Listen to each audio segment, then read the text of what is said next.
샬롬. 하나님께서 우리에게 평강을 주시고 또 새로운 아침과 새로운 기회를 주셨습니다. 오늘도 주신 이 하루 하나님과 동행하며 완전한 평강을 누리시는 저와 여러분들이 되시기를 축복합니다. 기도하겠습니다. 아버지 하나님, 우리를 살려주시고 아버지 하나님의 자녀로 하나님 앞에 머리 숙이게 하여 주심을 감사합니다. 오늘도 무릎으로, 오늘도 기도로, 예배로 주님 앞에 서기를 원합니다. 항상 주님께서 기뻐하시는 감사로 예배드리는 자의 삶을 살아가기를 원합니다. 오늘도 우리에게 주어진 모든 것들이 하나님의 은혜요, 또한 우리가 하나님께 할 것은 감사뿐이라는 사실을 알게 하여 주시옵소서. 오늘도 무슨 일을 당하든지 감사하게 하여 주시고 누구를 만나든지 감사하는 삶을 살아갈 수 있도록 인도하여 주시옵소서. 예수 그리스도의 이름으로 기도하옵나이다. 아멘. 다 함께 찬송가 400장 찬양 드립니다.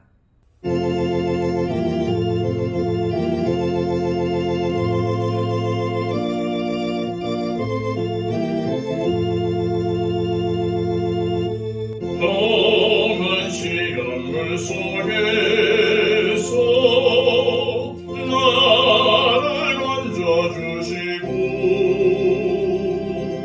모든 풍랑 지나도록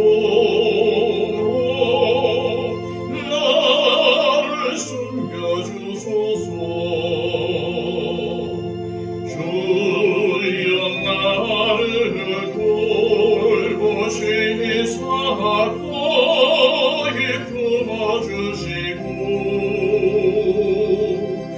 봄 한 푼까지 나도록 나를 숨겨주소서. 본새 능력 무한하사 모든 시험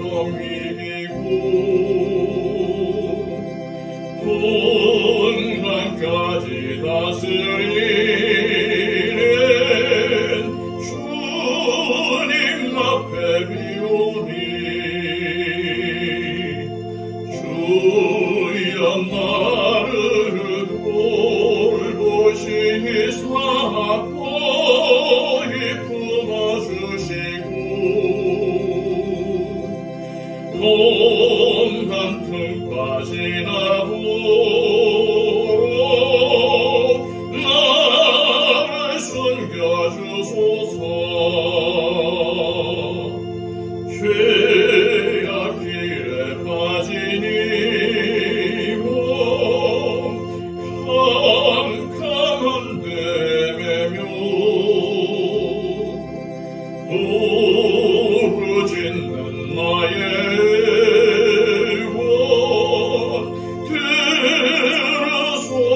내 주여. 주여 나를 돌보시사 거기 품어주시고 돈 한 푼까지 나도록 나를 숨겨주소서.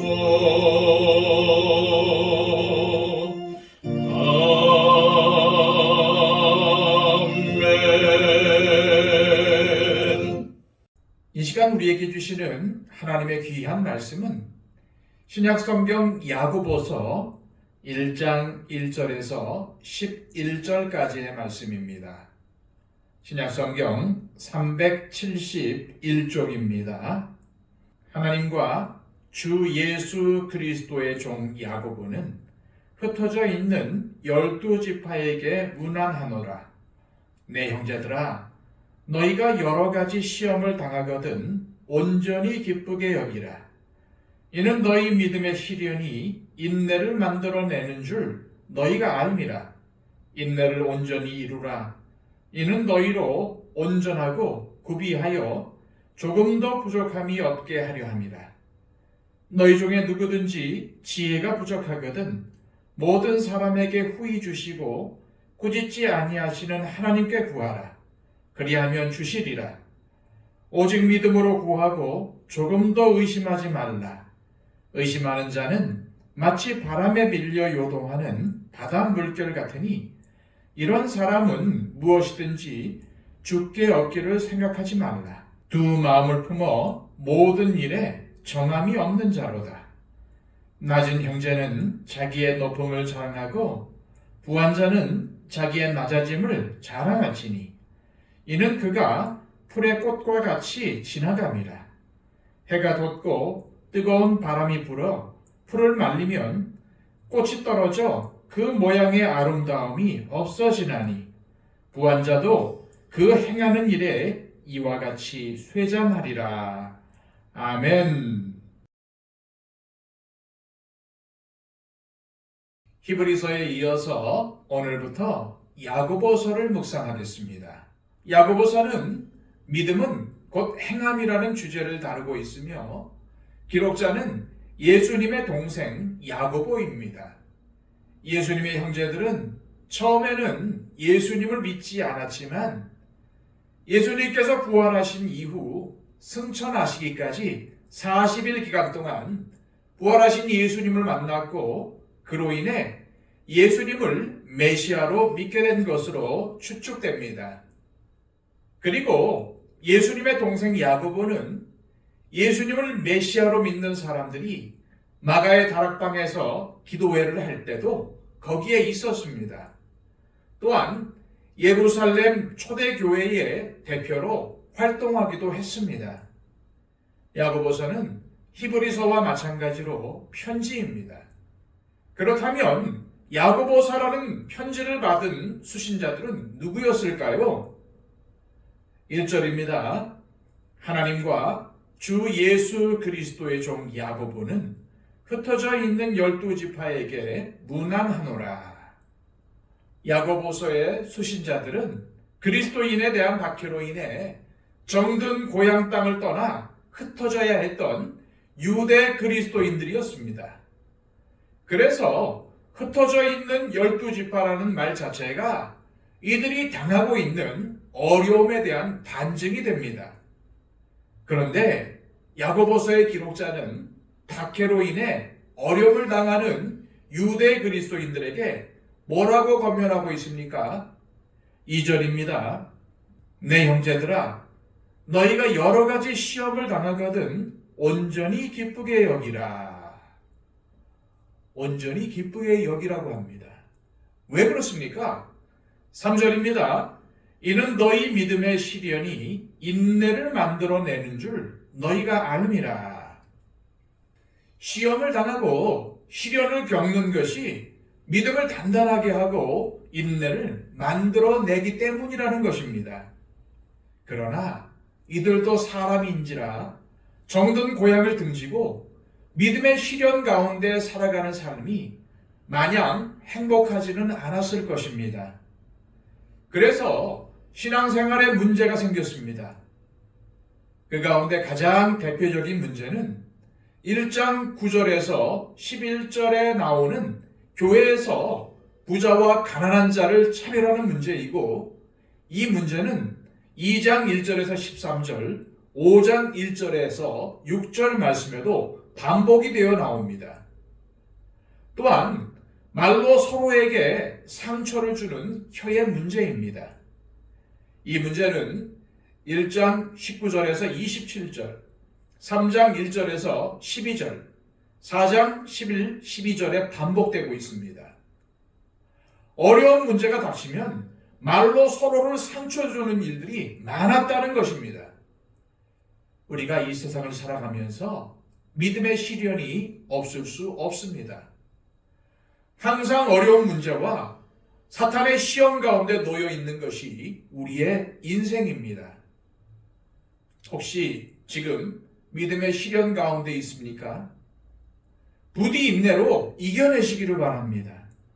그리고 이때 하나님께 지혜를 구하고 기도하는 것이 시험 당하는 자가 첫 번째로 할 일입니다. 4절, 5절입니다. 인내를 온전히 이루라. 이는 너희로 온전하고 구비하여 조금도 부족함이 없게 하려 함이라.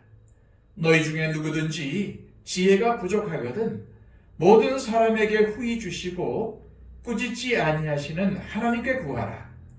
그리하면 주시리라. 우리가 인내로 시험을 이겨야 더 단단해져서 믿음의 장성한 분량에 이를 수 있습니다. 크고 작은 시험과 시련 앞에 절대로 타협하거나 져서는 안 됩니다. 어쩌면 우리 시대의 시험과 시련은 박해나 위협이 아니라 타협과 변질, 변하지 않으려는 나태함과의 싸움일 수 있습니다. 오늘도 타성에 젖지 말고 나태해지지 말고 부지런히 말씀 보고 기도하며 이겨내시기를 바랍니다. 앞에서 야고보서의 수신자들인 유대 그리스도인들에게 발생한 첫 번째 문제가 교회 안에서의 부자와 가난한 자의 차별 문제였다는 것을 보았습니다. 9절에서 11절까지의 말씀입니다. 낮은 형제는 자기의 높음을 자랑하고 부한 자는 자기의 낮아짐을 자랑할지니 이는 그가 풀의 꽃과 같이 지나감이라. 해가 돋고 뜨거운 바람이 불어 풀을 말리면 꽃이 떨어져 그 모양의 아름다움이 없어지나니 부한 자도 그 행하는 일에 이와 같이 쇠잔하리라. 10절에서 이는 그가 풀의 꽃과 같이 지나감이라 라는 말씀에서 그는 무엇을 말하는 걸까요? 여기서 말하는 그는 바로 부한 자를 의미하며 동시에 돈 혹은 재물을 말하는 것임을 알 수 있습니다.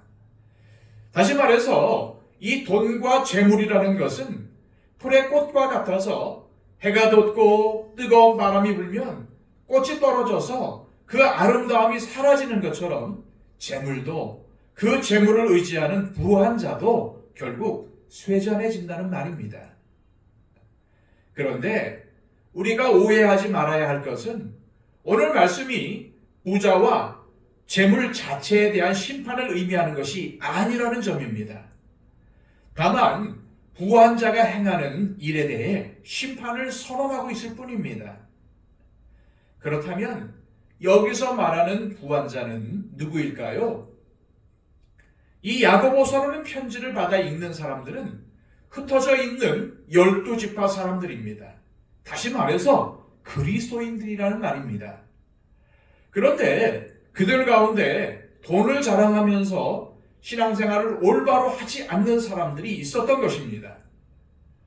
그 사람들이 바로 오늘 말씀에서 말하는 부한 자입니다. 그런데 같은 교회를 다님에도 9절에는 낮은 형제라고 부르고 11절에는 부한 자라고 부르므로 야고보서 기록자가 의도적으로 구분하고 있다는 것을 주의해서 보십시오. 부한 자들은 형제라고 부르기가 어려울 정도라는 의미입니다. 믿음 안에서 형제라고 말할 수가 없다는 것입니다. 결국 믿음으로 산다는 것은 무엇을 의미합니까? 돈과 재물에 대한 올바른 성경적인 관점을 가지고 사는 것입니다. 돈은 있으면 유용한 것입니다. 그러나 그것은 풀의 꽃과 같이 쉽게 사라질 수 있는 것입니다. 영원한 가치를 지닌 것이 아니라는 말입니다. 그러니 있을 때 그것으로 사람들을 돕고 베풀며 하늘의 창고에 쌓아야 합니다. 그게 바로 믿음으로 사는 사람의 재물관이라는 말입니다. 그러므로 돈이 없다고 해서 기죽지 마십시오.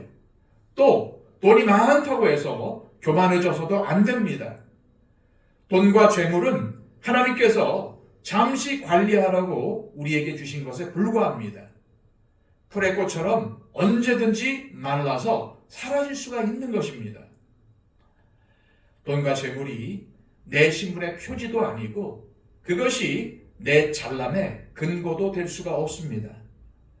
하나님은 많이 가진 자에게 많은 것을 찾으실 것이기 때문에 돈에 대한 올바른 생각을 정리하는 것은 너무나도 중요합니다.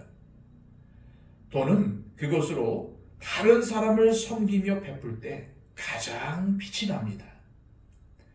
그런데 오늘 본문에는 부한자가 등장하고 낮은 형제가 등장합니다. 야고보서는 왜 가난한 사람이나 돈이 없는 형제라고 하지 않고 낮은 형제라고 불렀을까요? 부한자가 아름다운 옷을 입고 교회에 오면은 상섭을 권하고, 가난한 자가 남루한 옷을 입고 들어오면은 관심조차 가지지 않았던 교회의 분위기를 꾸짖는 것입니다. 따라서 이 낮은 형제라는 표현은 교회 공동체에서는 사용되어서는 안 되는 표현이라는 복선을 이 야고보서는 깔고 있습니다. 주님이 우리를 구원하신 것은 우리가 가진 재물의 양이나 혹은 다른 외적인 조건 때문이 아니었습니다. 다만 예수 그리스도를 구주와 주님으로 영접하면 그것으로 충분했습니다. 그런데 이 땅의 교회는 그렇지 않았습니다. 부자는 대접받고 가난한 사람들은 홀대를 받았던 것입니다. 초대교회 당시에는 중산층이라는 개념이 없었습니다. 당시의 사회 구조를 보면은 90%가 넘는 절대 다수는 가난한 사람들이었습니다. 다시 말해서 예수를 믿는 사람들의 절대 다수가 가난했다는 말입니다. 그리고 예수님의 동생 야고보는 지금 그러한 가난한 그리스도인들에게 편지를 쓰고 있는 것입니다. 흩어져 힘들게 살아가는 것도 고달픈데 가난하다고 차별당한다면 그게 무슨 교회일 수 있겠습니까? 결국 풀의 꽃과 같이 말라질 돈과 재물이라는 것입니다. 그러므로 돈이 없다고 차별받는다고 해서 기죽지 말고 믿음으로 주님의 말씀대로 행하며 나보다도 훨씬 더 어려운 형제자매들을 섬기며 베푸는 것이 올바른 믿음 생활임을 야고보서는 강조하고 있는 것입니다. 이 시간 기도하실 때 하나님 아버지, 믿음은 곧 행함이라는 야고보서를 묵상하고 있습니다.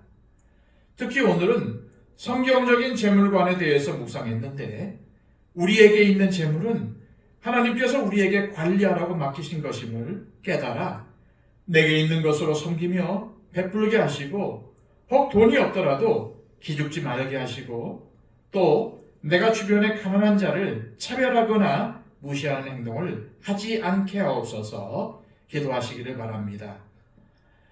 111 기도를 통해서 우리의 기도가 필요한 분들이 많이 있습니다.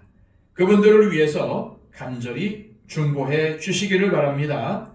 기도하겠습니다.